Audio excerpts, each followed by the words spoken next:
Alright, accelerated pre-calc lesson B4. So let's take a look at the first example here. Alright, so example 1 here. We need to solve this linear inequality. So we need to get the x's by themselves. So let's add 7 to both sides. It's minus 3x over here. So that's going to give us 2x is greater than 16. Divide both sides by 2. So x is going to be greater than 8. Now to represent this answer on a number line, basically you could just sketch a number line. Always show me where 0 is at on the number line. And then 8, let's say 8 is approximately like right here. Okay, you don't need to show every single mark in between. So if 8's right here. Now, do we count the answer at 8? No, because there's no equal to part. So we'll put an open bubble. And then if x is greater than 8, well, the numbers greater than 8 are to the right. Okay, so that's how you would express this answer on a number line. Okay,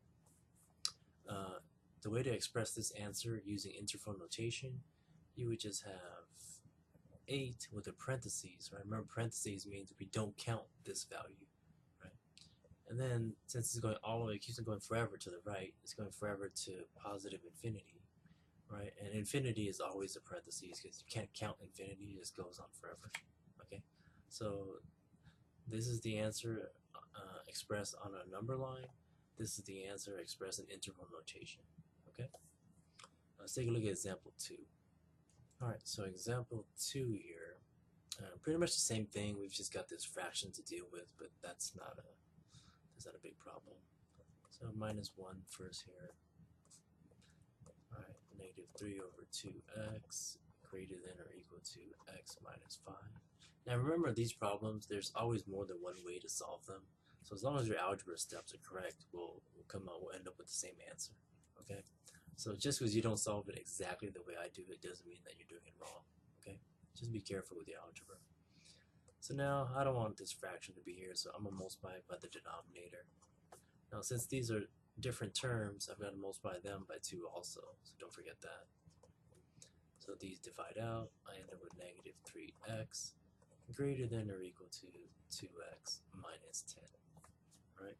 And then we want to get the x's on the same side, so we're going to minus 2x on both sides. So negative 5x greater than or equal to negative 10. And we want x by itself, so we divide by negative 5. So you have to remember, anytime you are working with an inequality, if you divide or multiply both sides by a negative number, right? If you divide or multiply both sides by a negative number, you have to remember to flip this inequality. So we're going to end up with x is less than or equal to, because we've got to flip this, positive 2. Alright, and then let's express this on a number line. So remember, always show me where 0's at. 2 is about right here. And we do count 2 this time, so we're going to insert a bubble in the circle. And if x is less than or equal to 2, well, less than 2 is to the left, so that would be our answer right there on a number line. And in interval notation, how we would express this, well, at 2, we're going to count it at 2, right? So not a parentheses, it would be get a bracket. So we count the value at 2, so we have this bracket here. And then it goes to x is less than, right? So it's going to negative infinity. Negative infinity. So this would be our answer expressed in interval notation. Okay. Now let me show you how to find the answer to this graphically. All right. So you guys, if we were to try and find the answer to this graphically, how would we do it? All right. So let me show you one way to do it. So over here, basically what happens is, right here, basically this is one function, right? This is another function, right? So this is like y is equal to, right, here's one function, over here we have y is equal to. So you're graphing this and then you're graphing this. So that's what this demonstrates right here. So we want to know, right? So we want to know, when is this function, right, greater than or equal to this, right? Basically what this means is, on the graph, when are the y values of this function greater than or equal to the y values of this function? Okay, well, let's take a look at the graph. We've got So over here, you notice the y values here for this function, right? Remember, we want this function to be greater than this one. So the y values here are greater than the y values over here. But as we start moving on over here, the y values over here are less than the y values over here. So basically, we only want this part of the graph right here that I'm highlighting in pink, right? Now, your answer is going to be, well, where are the x values where this occurs? Well, it looks like it occurs from 2, right, and then going this way, right? Because over here, I mean, this line goes on forever. These y values are going to be higher than these y values over here, right? So that's why your answer is, x is less than or equal to 2, right? Because we count it at 2 here, right here at 2, when x is 2, when the two lines cross, okay? That's the equal to part. That's why we count the 2, okay? So that's graphically, that's how you would kind of interpret your answer using, this problem, okay? All right, so example 3 here, we've got a double inequality, okay? So this double inequality here, first of all, the first thing you should recognize is this is an AND problem, okay? I'll talk about AND and OR problems in a moment, but this problem here is an AND problem, okay? So I'll explain why that's important in a moment. So we kind of solve these just like normal. It's pretty easy actually. So we add 1, negative 2 less than or equal to 6x, divide by 6, divide by 6. So we get x over here is greater than or equal to, over here we get negative 1/3. Okay. Now here's something that I recommend. When the variable is on the right side, I would recommend you rewriting this so that the variable is on the left side, right? So if negative 1/3 is less than or equal to x, that's the same thing as saying, hey, x is greater than or equal to negative 1/3, right? These two mean the same thing. It's just that most students will graph correctly when the variable is on the left side. That's why I kind of recommend to rewrite this so that the variable is on the left side, so that hopefully you'll graph it correctly and not make a mistake. Now, if you could graph it correctly with the variable on either side, then that's fine. Then you don't need to, rewrite it. That's really up to you. Let's solve this one over here. We add 1. 6x is less than 4. Divide by 6. X is less than 2/3. Okay, so on a number line, let's show this. So let's say here's 0. Let's say here's negative 1. Let's say here is positive 1. Right? So at negative 1/3, well, negative 1/3, we're talking about right here, right? So negative 1/3. We do count the value at negative 1/3, so I'm gonna color in this bubble. Now, if x is greater than, right? Greater than means we're gonna keep it going this way, right? Now over here, x is less than 2/3. Well, 2/3 is about right here. 2/3, right? And we don't count the value at 2/3, so I'm gonna keep this bubble open. And then if x is less than, that means that we're going this way, right? Now here's what you need to remember. For anytime you have an AND problem, right? If it's an AND problem, the solution is where these two graphs overlap, okay? So in this case, the graphs, they overlap in this part right here, right?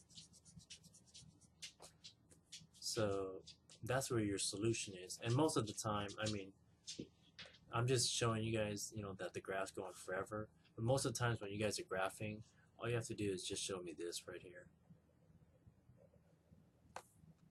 Right? That, that's the solution right there. Okay? I just wanted to explain the whole process so you guys understand. The actual solution is where the graphs overlap. Okay?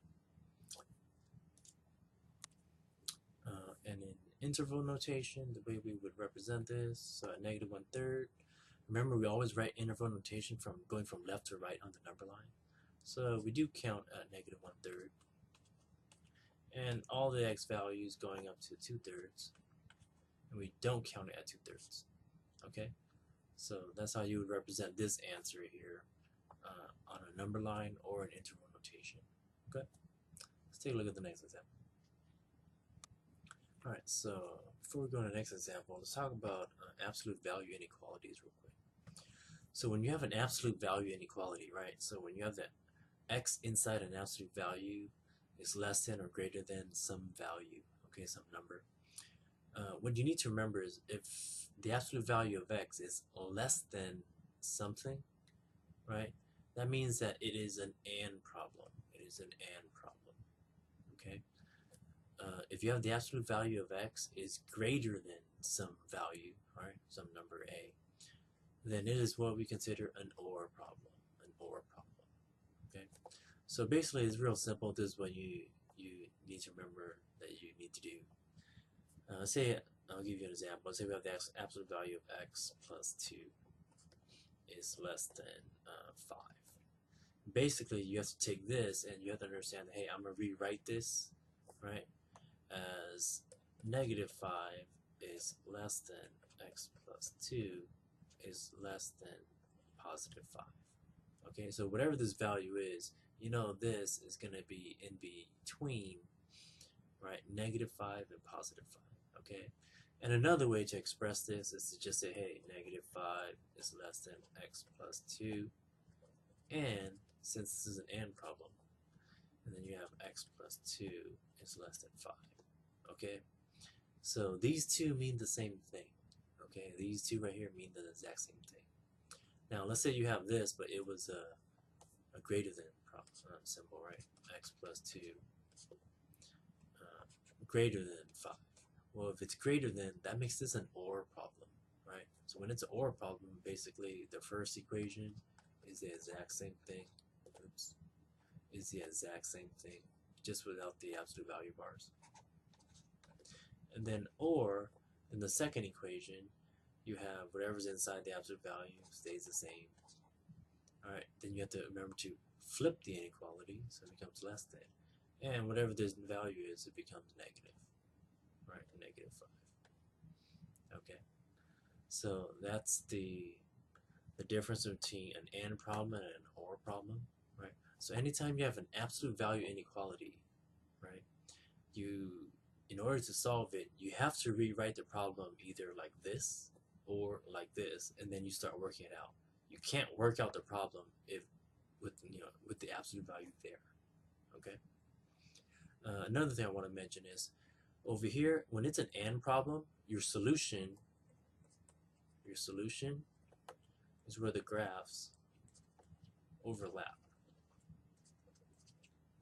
If it's an or problem, the graphs don't need to overlap.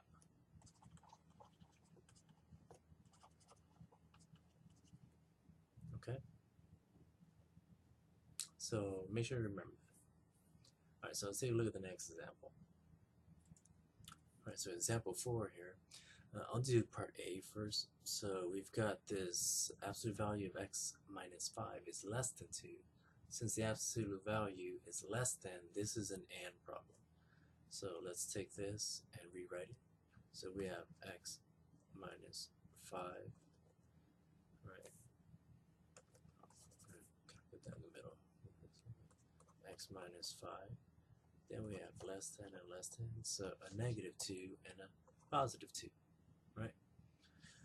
So you could separate this if you want to, basically, or you could keep it like this and solve it. So this one's pretty easy. So you could just add 5 here and add 5 here, right? So that'll give you x. Then over here, that'll give you positive 3 and positive 7, right? Now you could have taken this and also rewritten it like this.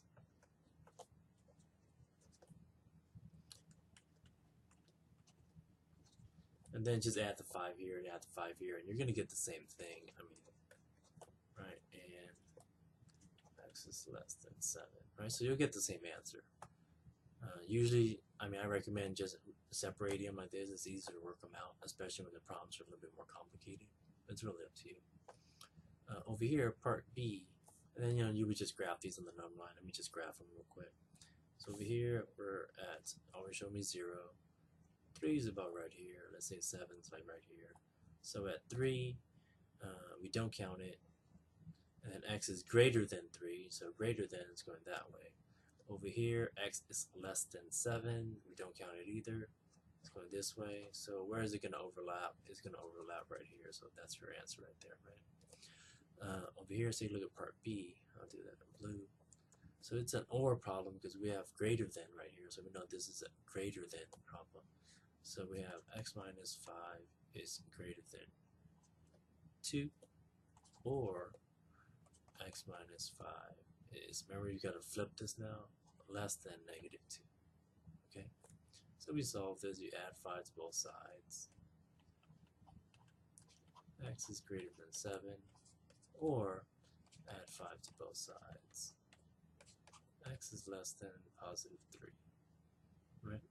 So let's graph this on a number line. So we're at 3 and 7, so show me 0. 0 is here, let's say 3 is here, let's say 7 is here. So x is greater than 7, and we don't count it at 7, so open bubble. Greater than 7 is going to the right. X is less than 3, going to the left. Okay.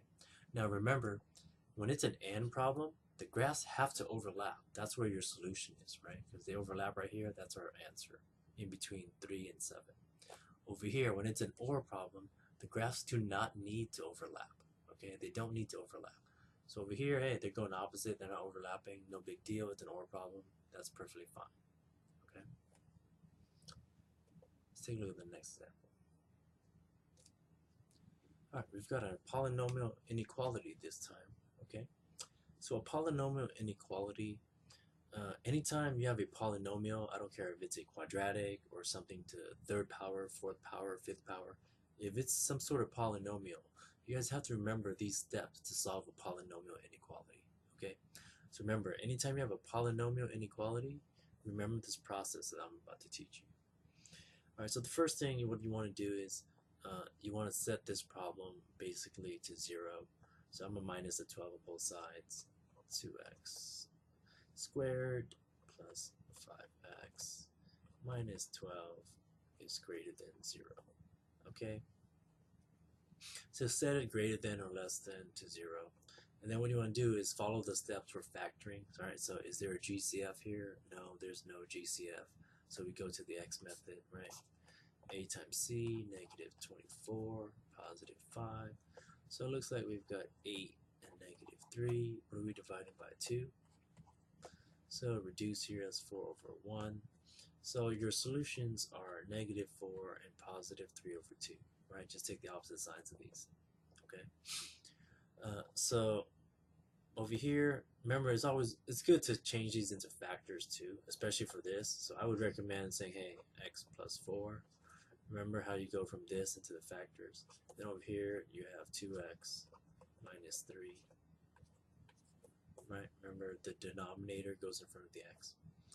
Alright, and going from here, that's how you get these solutions too, right? So what happens is, what you have to do next is you have to test the intervals, right? So take these values, right? These are called your critical numbers, right? These are the numbers that will make this, right, actually equal 0. Okay, these are the numbers that will actually make this side equal to 0. But we don't want this to equal 0. We want it to be greater than 0. So in order to figure that out, you have to take these values. All right, first of all, put them on a number line. So we've got negative 4, right? So this, you could just kind of estimate it. And then 3 over 2, which is 1.5, right? So 3 over 2. I'll just put it like somewhere. And what you need to do is all the intervals in between these values, you need to pick a random number and test them. Meaning over here, right? Negative 5, like I would just pick negative 5. You could pick anything, negative 10, negative 1 million, right? But I would say, hey, I'm gonna test x equals negative 5. In between here and here, a nice number to test is always just 0, right? Because that's 3 over 2, which is positive 1.5. Then over here, I would just test x equals 2, right? Because that's 1.5. So to this side, 2 is fine. So what you have to do is you have to take these values and plug them in here and here, right? and see if it gives you a positive or negative number. You don't even care what the number is. All you care about is that value positive or negative when you plug in this number into these factors, okay? And you can plug them into here and here, these factors, or you can even plug it into the original problem, or right here. That's really up to you. Well, not the original problem, but this one over here, where you've basically set it to 0, right? Greater than or equal to 0. So actually just greater than 0. So over here, let's take -5. I would usually just plug them into the factors because it's easier. So if I plug -5 into here, right? Into here, so -5 plus 4, 2 times -5 minus 3. So that's going to give me -1. Over here, this is -10 minus 3, -13. So I end up with a positive 13. All you really care about is if it's positive or negative. So over here, that means that all these values here are positive. Okay? And then I'm showing you guys the whole process. After, once you guys learn the process, you could probably do these mentally, right? But right now, I'm showing you guys all the work just so you guys understand what's going on. So I'm going to test the next region right here, x equals 0. So I'm going to plug 0 into here and here. So I've got 0 plus 4. 2 times 0 minus 3. See what that gives me. That'll give me 4 times the 0 minus 3 is a -3. It gives me -12. Now remember, the number doesn't even matter. All we care about is it positive or negative. Oh, it's negative over here. Okay? But then 2. I'm going to take 2, plug it into here and here. So we've got 2 plus 4. 2 times 2 minus 3. So that'll give us 6 times 4 minus 3 is 1. So we end up with positive 6. Over here is positive. Okay? So now let's take a look at our problem. When will this left side here be greater than 0? Well, greater than 0 means that it's any positive number, right?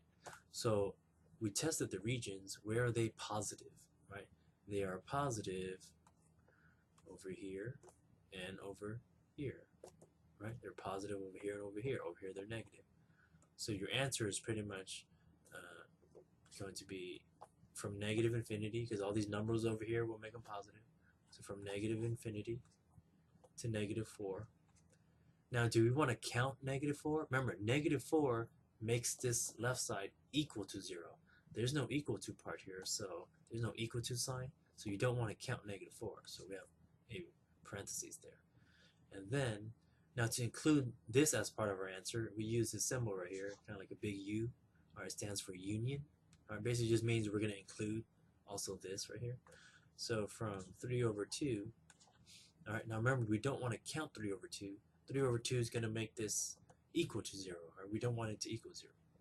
So from 3 over 2 to positive infinity is the other part of our answer. Okay, so this right here is your answer in interval notation. Okay, so anytime you have a polynomial inequality, whether it's a quadratic, something x to the third, x to the fourth, you have to go through this process of finding the critical numbers and then take them, all right, take all your critical numbers, put them on a number line, and test all the intervals to see, which one gives you, either a positive or negative, depending on what you're looking for. Okay, you guys understand what our answer means graphically? So remember, after we made it, set it to 0. So this polynomial greater than 0. If you were to graph this, right? If you were to graph this on a graphing calculator, basically you get this right here.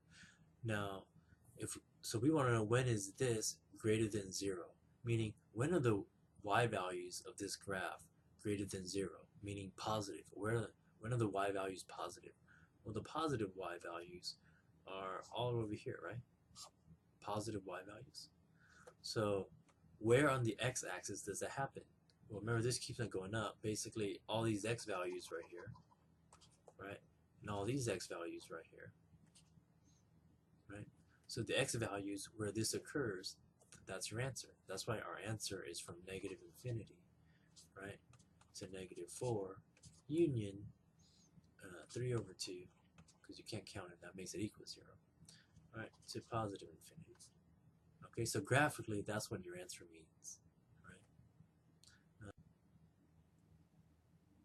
Alright, so example 7 here, we've got another polynomial inequality. Alright, so since it's a polynomial inequality, we've got to set it to 0. So let's add 48 to both sides. We have 2x to the third minus 3x squared minus 32x plus 48 is greater than 0. Okay, and then we follow our steps for factoring. All right, we look for a GCF. It doesn't look like we have a GCF. That one doesn't have an x, right? And then you can't divide, you know, all of these by any value. Okay, so there's no GCF. And then, well, we've got 4 terms, right? So if you guys remember, when you have a polynomial with 4 terms, in order to factor this, what you want to try is you want to see if grouping might work for you, right? So we group this together and we group this together, see if that might help us. So over here, what's the GCF between these two? Looks like we can take out an x squared. Okay, so what would that leave us with? 2x minus 3. All right. Over here between these two, what can we take out? Looks like we could take out maybe a negative 16. What's that going to leave us with? 2x minus 3. Right, so you multiply here, negative 32x, multiply here, positive 48. Right. Now remember, factor by grouping works if after you do this, these have to be the same. Right. Oh, they are the same. Good. So that means we could take the GCFs here, group them together, x squared minus 16, and then these that occurred twice, that repeated, we could write it one time. Then we could factor this some more. Hey, that's x plus 4, difference of squares, x minus 4. Then you have 2x minus 3 is greater than 0. Okay? So now our critical numbers, right, are your critical numbers are the values that make this equal to 0. Okay? So your critical numbers are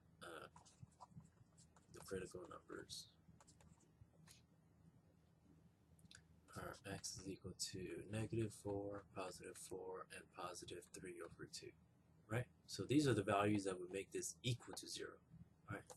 So now you've got to take your critical numbers. Now remember I told you, throw them on a number line, just kind of estimate. All right, here's negative 4, 3 over 2 is 1.5, so 3 over 2. And then we've got a positive 4 over here, right? And then we need to test the intervals in between. So pick a number somewhere over here. So I would say, hey, x equals negative 5. A number over here, hey, I would use 0. 0 is always nice. Over here, that's 1.5, I could pick 2, right? And don't forget, you got to pick a number to the right of 4. So, hey, x equals 5. So I've got to test all of these numbers, all right? And I would plug them into these factors, okay? So now remember what we did in the last example. I'm not going to waste too much time. So I'm going to take negative 5, I'm going to plug it into here. All right, so negative 5 plus 4, that's going to give me negative 1, right? Negative 1. Negative 5, negative 4, that's negative 9. Then negative 5 over here, that's times 2, that's negative 10, right? Minus 3, that's negative 13. So it looks like this is going to end up giving me, I don't even care about the number, that's going to give me a negative, right? Negative times negative times negative is negative. So over here, that's negative. So 0, I plug in 0 here, right? I plug in 0 plus 4, so that's going to give me a positive 4. Over here, I plug in 0 and negative 4. Plug in 0 and negative 3. So I end up with positive, right? Over here, I plug in positive 2, so that's going to give me a positive number. If I plug in a positive 2 plus 4, that'll give me a positive 6. Times 2 minus 4 is negative 2, right? And remember, the numbers don't even matter. You could just put plus or minuses, that's fine. Over here, 2 times 2 is 4, minus 3, that'll be positive 1. So that's end up giving us a negative, okay? And then plug in 5 here, so that's going to give me, if I plug in 5 here, that'll give me a positive 9. So basically, I can even just put a plus. Over here, 5 minus 4 is another positive number. Over here, 10 minus 3 is another positive number. Positive times positive times positive. Well, we're going to get positive. Okay. So now, what's our answer? Well, our answer is going to be, well, we want this greater than 0. So greater than 0 means wherever we get positive, or the intervals where it's positive. Well, it's positive right here. And right here. Okay.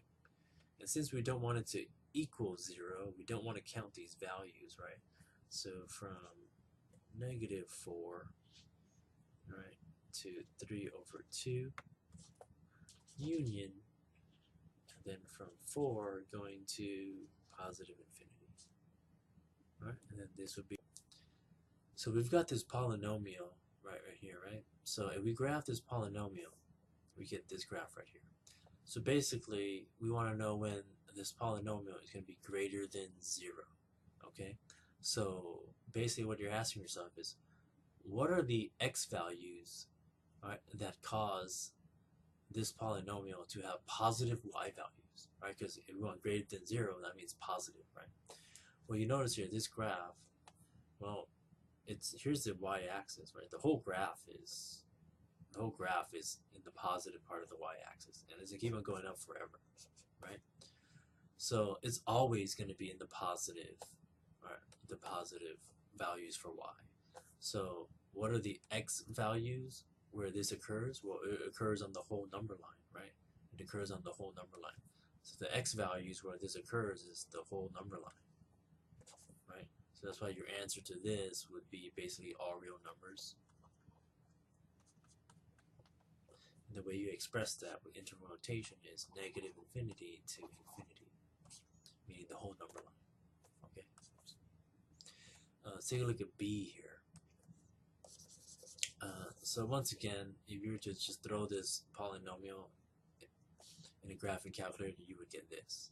Now we want to know when this will be less than or equal to 0, right? Less than or equal to 0.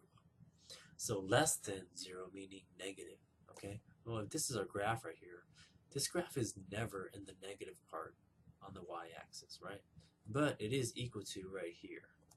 So our only solution is only at this point right here, right?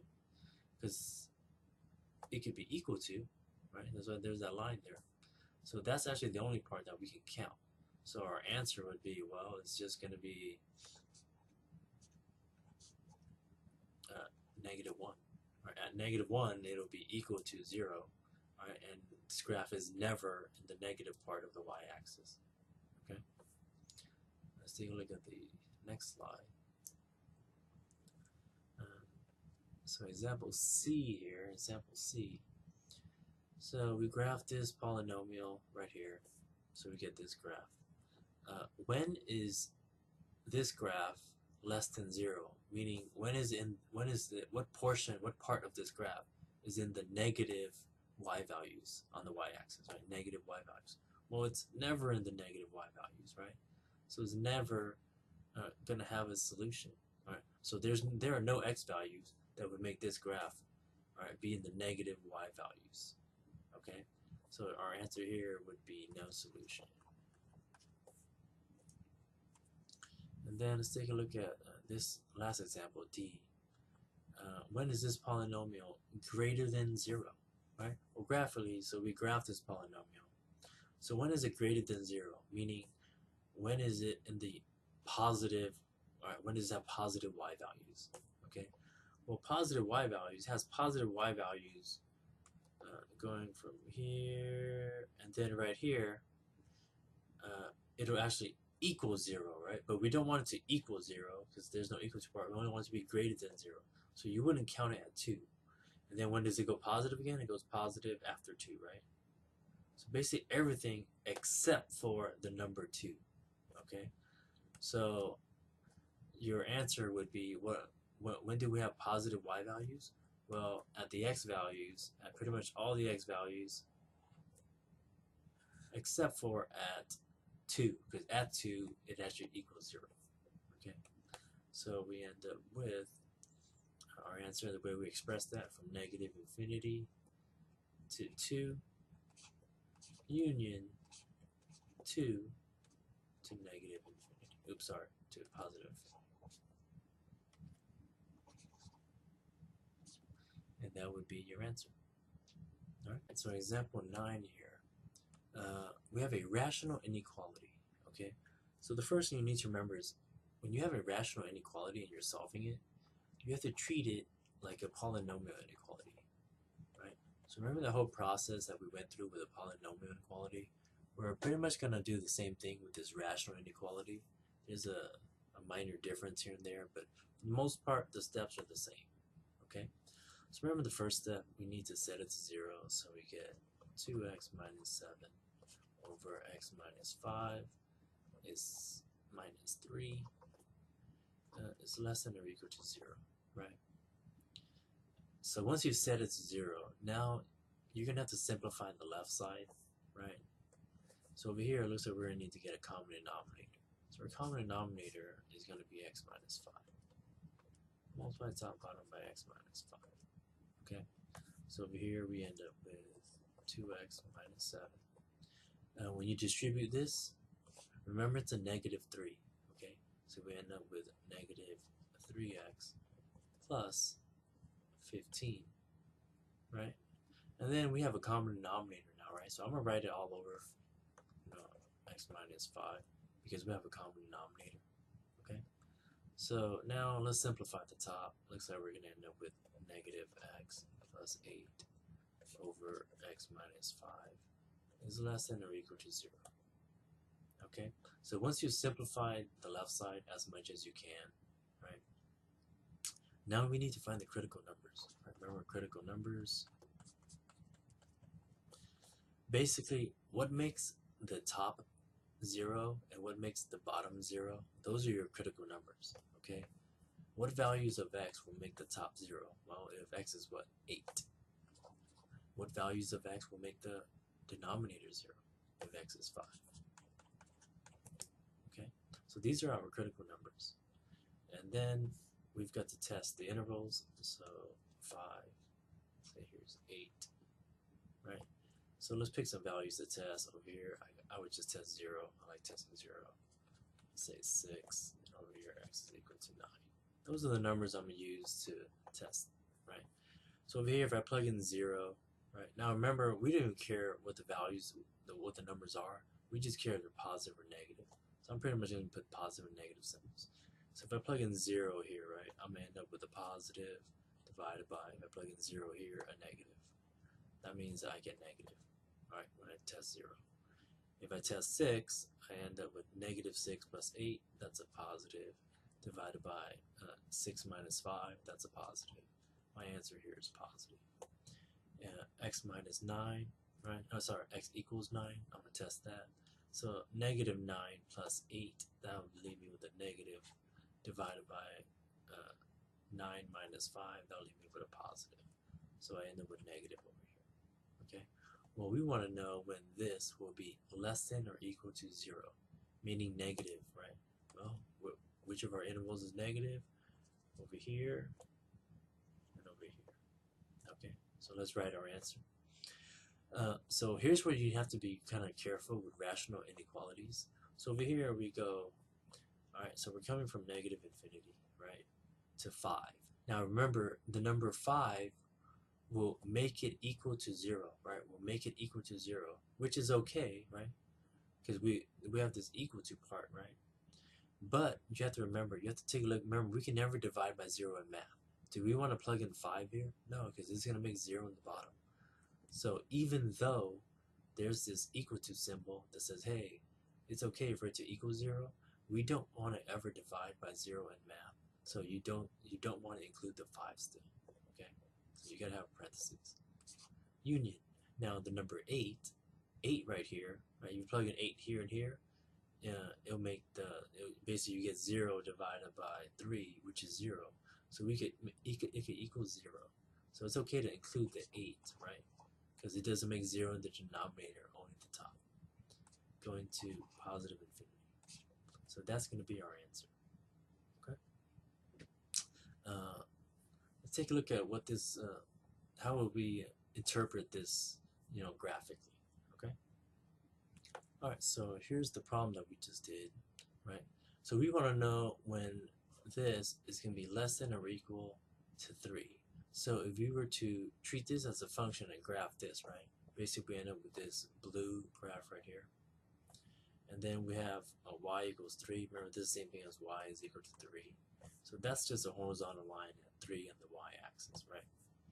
So we want to know when this is less than or equal to 3. So basically, where are the y values of this graph less than 3, right? Well, here's 3 on the y-axis. So basically, when is this graph below 3 on the y-axis? Well, it's below 3 on the y-axis here and from here, pretty much, right? So what x values does this occur at? Well, first of all, let's remember over here, we're going to have a vertical asymptote at x equals 5. 1, 2, 3, 4, 5. So hopefully you remember that from the summer lesson, vertical asymptote, and why there's a vertical asymptote there, right? 5 makes 0 in the denominator, so we know that that's a vertical asymptote. So all these x values, right, over here, this graph is underneath, it's below 3 on the y, so that's why we have negative infinity, right, negative infinity, all the way to 5. And remember, we couldn't count 5 because, hey, that makes a 0 in the denominator, so we still had this parentheses. And then union, now can we count at 8? Yeah, we could count at 8, right? Going all the way to infinity, because this graph's going to just keep on going down, down. It's below 3 on the y, so going to infinity, right, that's a parentheses. So that's how you would interpret this problem if you were to try and solve it graphically. Alright, example 10 here. We need to find the domain of this problem. Okay. Now remember, when you're trying to find the domain of a problem, there's basically two things that you don't want to happen. You don't want a negative inside a radical, and you don't want to divide by 0. Okay, you can't have a negative inside radicals, and you don't want to divide by 0. Any x values that cause these two situations to occur, you cannot include those in your domain, right? So let's take a look at this. So it looks like we have a radical here, right? So basically, we can't have the inside here, right, be negative. So we need 64 minus 4x squared. We need this to be greater than or equal to 0, meaning 0 or positive, right? So that's what we do here. And then, hey, what do we have here? We just have a polynomial inequality, right? And it's already set to 0, so let's follow our steps. So what can we do here? It looks like, hey, we can take out a GCF. We can take out a 4, right? So it looks like that'll give us 16 minus x squared is greater than or equal to 0. You divide by 4 here. Basically, we get 16 minus x squared, which is just 4 plus x. It's a difference of squares. 4 minus x, right? Greater than or equal to 0. That's still 0. 0 divided by 4 is still 0. So let's find our critical numbers, right? So our critical numbers, what would make this 0? Well, 4 and negative 4, right? 4 and negative 4. Then let's test our number line, right? So we're at negative 4. We're at positive 4. Let's test negative 5. X equals 0. And let's test positive 5. So you plug in negative 5 here, right? 4 plus negative 5, that'll give me a negative. 4 minus negative 5, that'll become positive. It looks like that'll be negative over there. Over here, x is equal to 0, right? So plug in 0 here, that'll give me a positive. Plug in 0 here, that'll give me a positive, so that'll give me positive. Then over here, plug in 5, that'll give me a positive. Oops.